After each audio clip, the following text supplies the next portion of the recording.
Well, South Africa's lively festive season features inviting coastlines, attracting millions, of course, each December. Travellers plan beach trips for the warm summer weather. Families cool off with poolside picnics during this time. But for more on this, we are joined by the National Sea Rescue Institute spokesperson, Craig Lambinon, who's going to talk to us about safety tips around the beach this summer. Craig, good morning to you. Thank you so much for speaking to us. You know, it's funny because in the intro, one of the things that I talk about is how you've got this warm weather that we're all expecting at this time of the year for many parts of the country that really isn't what we've got. So, Craig, talk to me a little bit about what you have seen on our beaches, particularly with this adverse weather that we have had this week.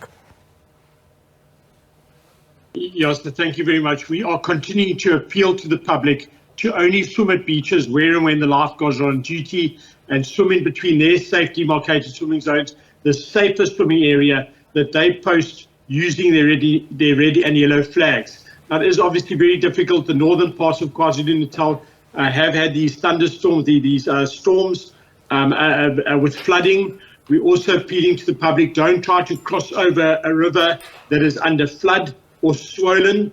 Don't try to drive over a bridge that is affected by flooded river waters. And if you see a body of water in the roadway, don't try to drive through that body of water.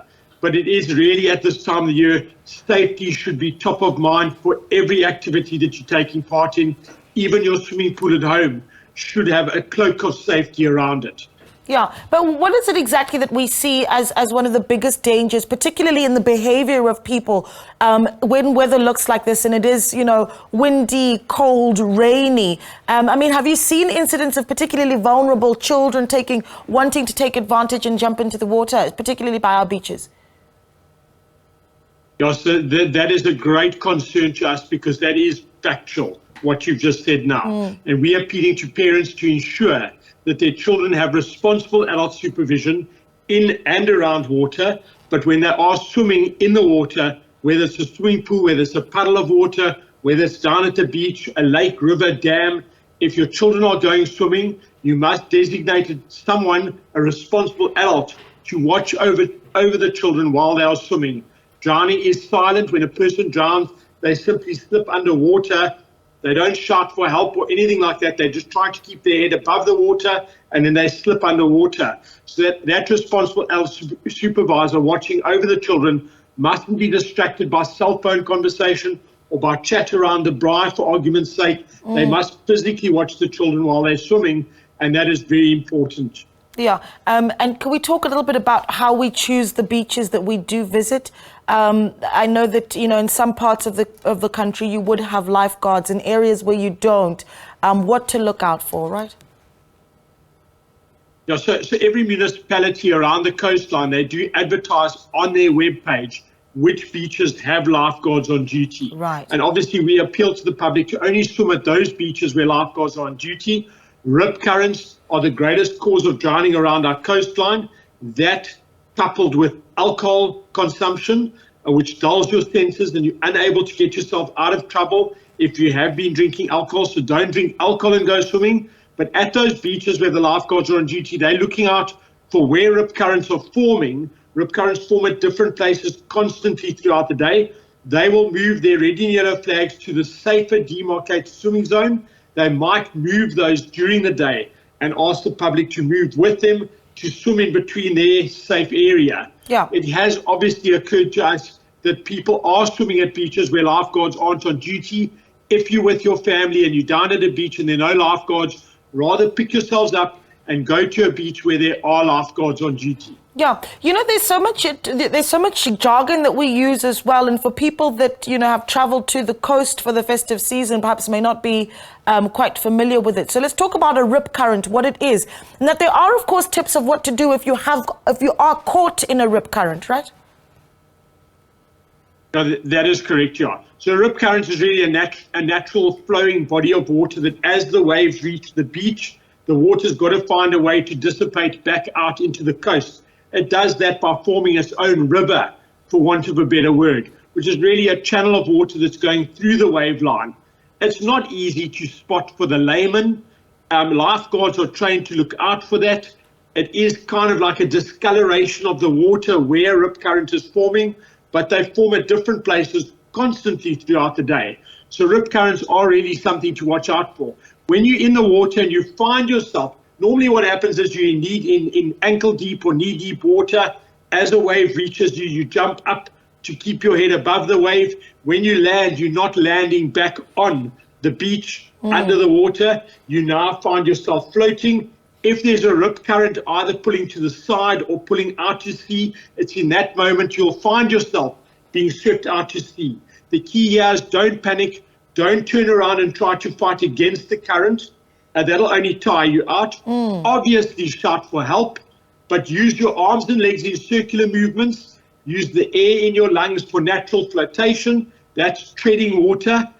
Let the current take you out to sea, as difficult as that sounds. At your first opportunity, swim parallel to the beachfront until you're free of the rip current, and then use the incoming waves to get back to shore. It will take some time. In theory, that is survival swimming.